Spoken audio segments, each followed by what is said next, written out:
this is how you can add borders to a paragraph in Google Docs.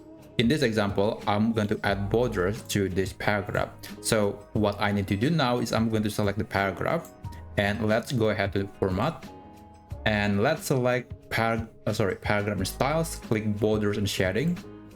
And then here you want to enable this option left and also right.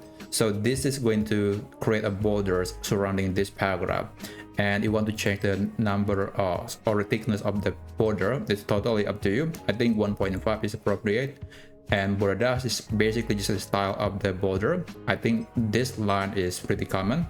And the color, of course, you can change to whatever color you want. Let's change it to something like green.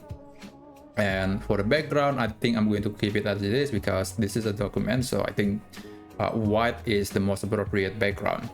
And for the paragraph padding, this is just the distance between the text and the border. So 2 points is fine, but I think 3 points is going to look a bit better in my opinion. When you're done, let's click apply. And there you go. Now we have this border surrounding the paragraph, and if you want to change anything, just select the paragraph again, go to format, paragraph styles, border and shading, and then you can adjust all sort of things for this paragraph. And there you have it. That's how you can create a border surrounding a paragraph in Google Docs.